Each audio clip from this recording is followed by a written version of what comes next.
Meu nome é Karina Latoshinsky, sou arquiteta urbanista, sou mestre e doutoranda em engenharia civil, atualmente professora adjunta da Universidade Federal de Mato Grosso do Sul. Fala um pouquinho como que surgiu essa ideia desse projeto e como que é o seu envolvimento nesse projeto? O tema da TIS sempre foi um tema importante para o nosso grupo de pesquisa, mas muito mais na área teórica do que na área prática. Na época que surgiu um edital específico do CalBR, nós vimos a possibilidade de trabalhar na prática com isso, com a TIS, e já sabíamos da existência de uma comunidade na APA, em Ladário, no Mato Grosso do Sul, de uma comunidade que tinha muitas necessidades habitacionais. Outros colegas, também professores, já trabalharam com essa comunidade em outras áreas, não na área habitacional, e aí então nós sabíamos que tinha essa demanda, essa necessidade lá. Então foram duas ideias que se juntaram para a escrita desse projeto. E você teve algumas frentes, né, vamos dizer assim, e você trabalhou mais em qual área desse projeto?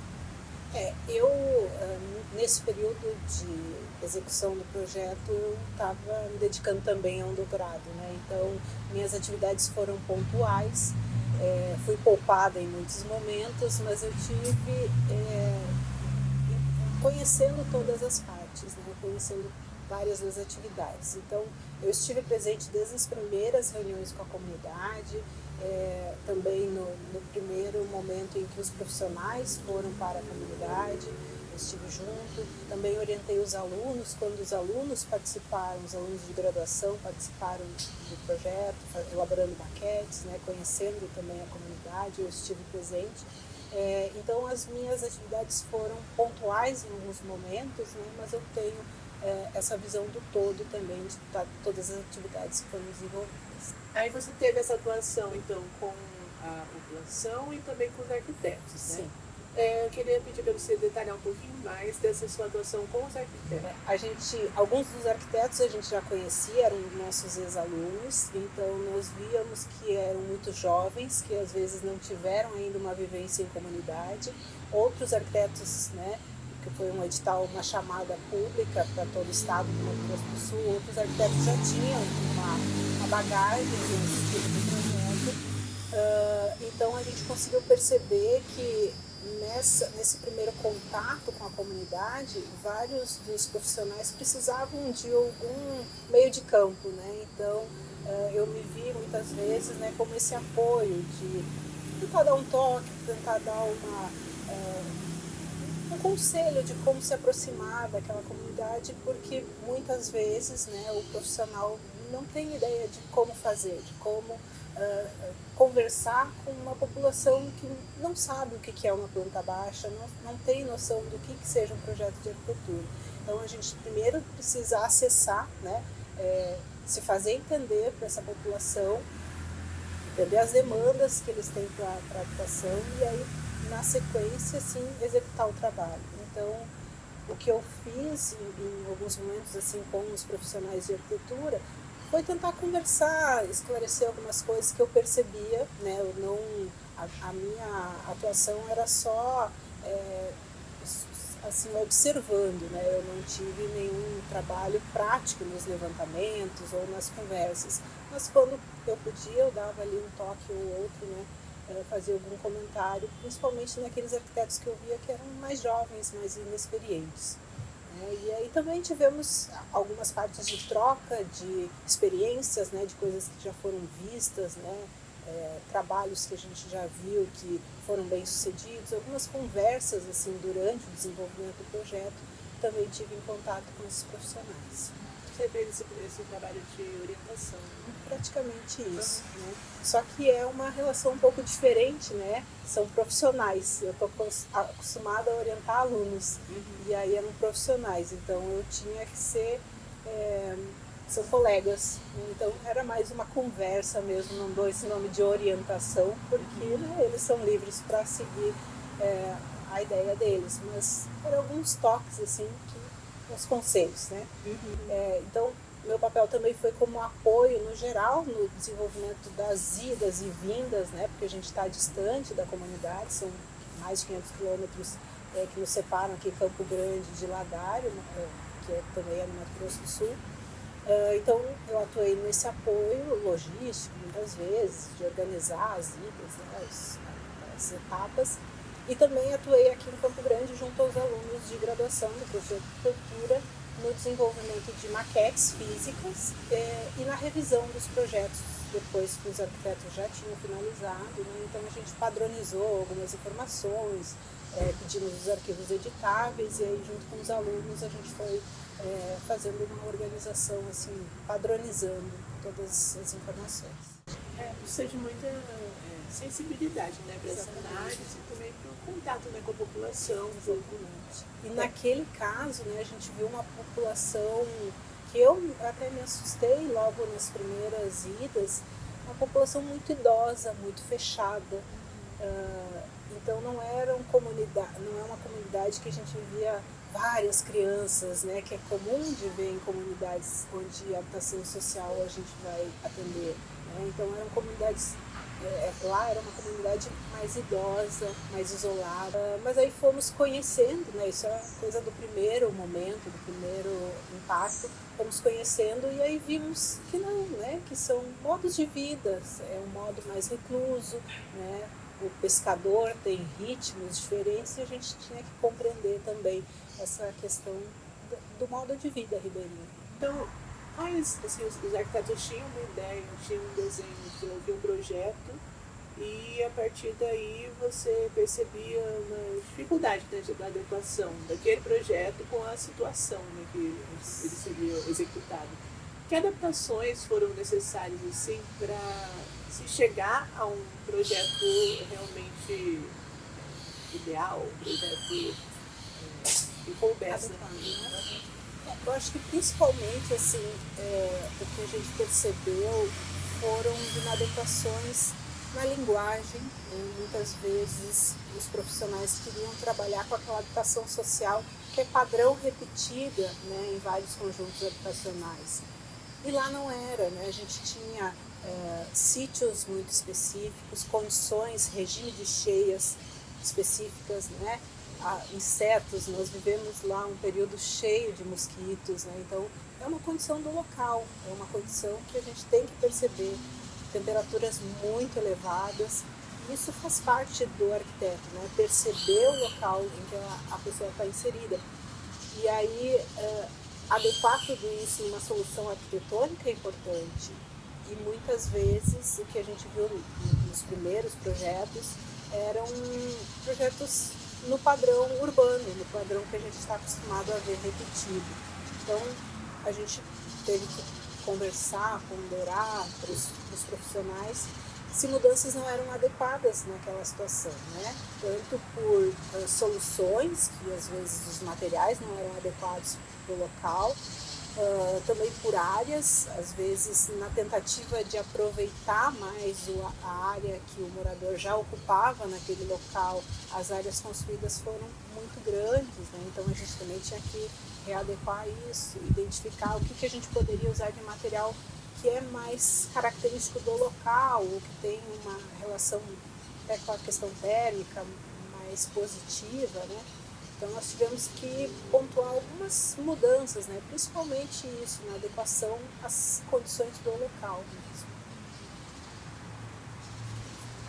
E nesse caso, né, acho que também dá para pontuar a questão financeira, que existem soluções, infelizmente a gente trabalhava com um recurso limitado, né? O edital nos colocava uma meta, né, um valor, e tínhamos que trabalhar dentro desse valor. E aí, muitas vezes, o orçamento apresentado pelo profissional não era condizente com a realidade, né? A gente sabia que ele estava mascarado, não estava de acordo com os preços naquele local. Então, nós tivemos que também readaptar soluções em função do custo, né? Em função de uma falta de conhecimento do profissional, de que os custos lá naquele local são um pouco diferentes de um centro urbano como Campo Grande. E teve assim, você tinha que fazer esses apontamentos, era uma conversa, né, que você tinha com os profissionais. Tinha alguma dificuldade nessa conversa, Não, assim, resistência? não. Os profissionais, né, muitas vezes falavam que não tinham tempo disponível porque tocavam outras atividades, o que a gente compreende, né, porque ninguém deixou de fazer outros trabalhos para participar do projeto, né, então a gente compreende que isso era um pouco limitado, a questão do tempo, mas quase todos, assim, a gente abordou de uma forma muito leve e eles atenderam as nossas solicitações. Nos momentos que a gente foi desenvolver as maquetes físicas com os alunos aqui, muitas vezes a gente percebia que o corte não batia com a fachada, enfim, tinham peças gráficas que não estavam conversando bem. E aí a primeira coisa que a gente fazia era retomar o profissional, é isso mesmo, é assim, é assado, como é que é a ideia, é essa mesmo? E aí os próprios alunos, né, ajustavam quando eram coisas pequenas, assim, né, adequações do projeto. Agora, quando era a concepção mesmo, quando mexia na forma, quando mexia na ideia de aberturas, enfim, a gente consultava os profissionais e alguns até gentilmente se propunham a adaptar e fazer algo de acordo com as soluções que a gente indicava, mas assim, sempre teve uma troca muito grande, isso foi bem positivo. Eu acho que a primeira coisa a gente tem que se colocar no lugar da comunidade, né, e tentar entender no modo de vida dela, nas atividades que ela tem ali, o que ela gostaria, o que ela poderia otimizar, né, o tempo, otimizar as atividades corriqueiras e ter um pouco mais de salubridade, né, de adequação no ambiente. Isso, né, a gente tem que se colocar no lugar percebendo, mas no contato, na hora de falar, né, de ver se é isso mesmo, se a nossa percepção está de acordo com o que a pessoa quer, com a vontade dela, né, eu acho que a gente tem que se mostrar aberto a qualquer coisa, né. Então muitas pessoas falavam, eu quero uma casa de material. Materiais existem vários, né, materiais a gente tem diversos, só que eles têm uma ideia já concebida na cabeça, né? E isso é importante, é um sonho, e a gente tem que valorizar essas coisas e argumentar, né? Se é a melhor solução ou não. Acho que tem que ser feito com muita clareza. A gente tem que tentar ser o mais claro para as pessoas perceberem que uma decisão inadequada pode ter uma consequência que não é muito legal, né? Pode trazer algum problema pequeno, mas que todo dia passando aquilo, né, vai acarretar algum desgaste. Então, o que a gente mais orientava assim, é que a gente fosse um instrumento de comunhão, não sei se é essa palavra mais adequada, assim, mas que a gente conseguisse se colocar no lugar um do outro e ter essa conversa no mesmo nível de entendimento, olho no olho com as pessoas. E, assim, tinha uma característica desse projeto também foi o orçamento, né, apertado. Sim. E ao mesmo tempo que tinha essa limitação, também as casas tinham que ser sustentáveis. Como que funcionou? Como que foi equilibrado assim, a sustentabilidade com a falta de recursos? Assim, a gente tenta aqui dentro do grupo de pesquisa falar da sustentabilidade sem colocar esse nome gigantesco, sustentabilidade, que as pessoas morrem de medo, né? E às vezes não entendem o que é. Né? A sustentabilidade está em pequenas decisões, está em pequenas ações que não vão ser só ali num projeto ecoeficiente, como as pessoas gostam de falar. Né? Tem toda uma cadeia, tem toda, né, uma condição, né, um pouco maior que a gente deve olhar.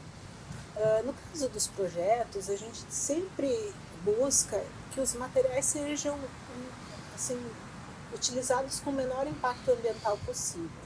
Na APA, a gente tinha uma condição já restrita, que não se podia usar determinados materiais lá, porque, né, o conselho gestor limitava. Então já tínhamos essa condição. E aí na hora dos projetos, a gente informou antes aos profissionais. Na hora de desenvolver os projetos, os arquitetos então já sabiam disso e mesmo assim, uma ou outra vez, usaram massivamente, né, materiais um pouco mais industrializados ou que dificilmente a gente ia conseguir num custo barato lá em Ladário. Então, por isso, a gente teve que repensar algumas soluções e apresentar também algumas soluções, porque muitas das informações que a gente trabalha aqui como grupo de pesquisa as pessoas não conhecem. Por exemplo, o uso da terra, para falar uma das soluções que assim, a gente apresentou que poderia ser utilizado. Né? Esse uso da terra local era possível, a gente até fez as experimentações posteriormente, né? Conseguiu fazer uma taipa de mão, fazer tinta de terra, então a gente percebeu que é possível fazer lá. Né? E a gente de antemão, com a bagagem, né, que temos já, a gente sabia que era possível usar alguns materiais assim menos impactantes. Só que muitos dos profissionais desconheciam isso, né? E na hora de propor, a primeira ideia foram os materiais que eles estão acostumados a usar na cidade. Então a gente teve que também levar essa informação, né, no papel de educador mesmo, de tentar apresentar informações baseadas na ciência de que é possível sim utilizar materiais que são menos impactantes. Claro que depende sempre de um contexto, de um bom projeto, de uma adequação ao local que está sendo empregado, né? Mas a gente teve que fazer essa aulinha, digamos assim, né? Essa troca de conhecimento com os profissionais, porque muitos desconheciam algumas soluções. Alguns casos, assim, o profissional acabou fazendo ou dois projetos em locais diferentes com uma semelhança formal muito grande, ou dois projetos que não tinham uma leitura rural, né? Depois, com as ponderações que a gente foi fazendo ao longo da avaliação dos projetos, eles conseguiram perceber isso, né? Acabaram alterando algumas coisas, mas o que eu lembro bastante assim, é que vários consideraram que as nossas falas faziam sentido nos projetos, né? De que ou a área estava muito grande, ou a cara não era uma cara de um edifício do Pantanal, né? do interior do estado. E a gente também teve casos assim de conversar na beira da estrada ali, porque toda a APA, né, as habitações são localizadas ao longo de uma grande estrada, e a gente numa conversa falar de olha ali a solução que ele deu, que legal, aquilo ali é um brise, mas é um brise feito com a madeira que foi tirada ali na árvore mesmo, sem beneficiamento nenhum, foi só como se fosse uma trama para fazer um sombreamento. E aí alguns profissionais trouxeram isso para a proposta. Então, de uma ideia que a gente viu que partiu inicialmente deles, né, que estava lá já feita, eles adaptaram para uma solução, claro, mais racionalizada, né, mas que isso foi aproveitado também na proposta final. Então, eu acho que faz parte, né, essa conversa, da maneira como foi levado o projeto, né, da gente estar sempre próximo, trocando informações, né, e conversando sobre a arquitetura. Acho que isso foi muito importante. Então, esses exemplos que eu lembro, assim, que marcaram bastante. E da adequação à sustentabilidade, né, aos materiais mais locais e menos impactantes, vários profissionais depois nos falaram assim, pessoalmente, né, não em público, mas falaram como a gente ainda tem que aprender bastante coisa, né, como ainda falta a gente conhecer algumas soluções. E, infelizmente, né, a vida do arquiteto é essa, a gente tem que ir se atualizando do que é possível a gente fazer. Né?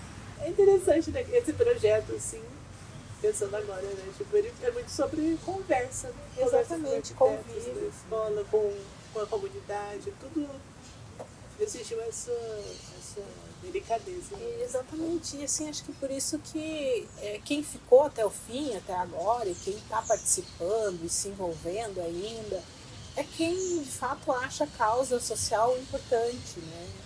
porque é um direito também quem quiser fazer arquitetura e não dá bola para isso, né? A pessoa pode não querer trabalhar com isso, né? Porque isso é uma das áreas da nossa formação.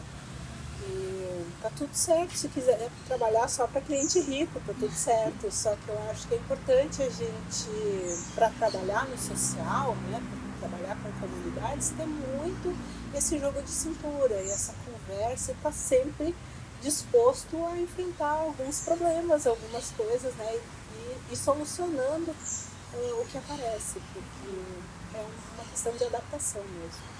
Eu acho que é importante que projetos como esse, projetos de extensão, né, sejam vistos como algo essencial na formação do arquiteto. E a extensão não só no papel, né, porque tem muita gente que acha que extensão na arquitetura pode ser resolvida com uma proposta arquitetônica ali feita no papel, entrega para a pessoa e deu. Mas não, né, a gente num país como o Brasil, que tem problemas habitacionais tão grandes, faz parte do arquiteto pensar, né, em soluções para isso, né, para melhorar a vida das pessoas, para fazer com que as pessoas morem de uma maneira mais digna. Então eu acho que a partir de projetos que levam a extensão na prática mesmo, nas comunidades, levar a campo, né, sair dos muros da universidade, isso é extremamente importante. E esse é o valor da extensão, né, na sua definição. Só que eu acho que tem uma compreensão errada de muitas pessoas de que extensão pode ser feita só dentro da sala de aula, mas não, né? A extensão tem que sair e dá trabalho, realmente dá trabalho fazer extensão, né? Um projeto como esse, a uma distância longa, exige, né, dedicação para fazer isso. Mas é extremamente importante, porque a gente não pode ficar numa redoma, né? Não pode ficar olhando os problemas só que estão embaixo do nariz. A gente tem que olhar o que está à nossa volta, né? Então é importante o arquiteto ter esse olhar de sair do seu lugar, de sair um pouco mais.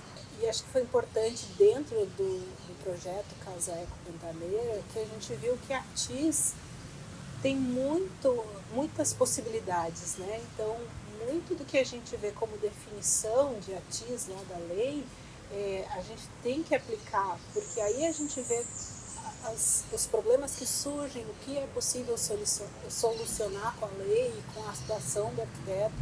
Então, eu acho que a ATIS, né, a assistência técnica em geral, a gente tem que definir dentro da academia, mas sair da academia, sair das salas e ir para a prática, ir para a comunidade, tentando viabilizar isso, porque muitas vezes o profissional sai da graduação sabendo que existe essa lei, sabendo que existe a TIS, mas não sabe como fazer, né? Gosta do tema, acha um assunto interessante, mas não sabe como na prática realizar. Então eu acho que esse projeto trouxe para vários alunos uma definição do que é a TIS, né, na sua maneira mais clara do que é mesmo, né, na prática lá junto à comunidade. Isso foi muito importante, né, isso foi pioneiro.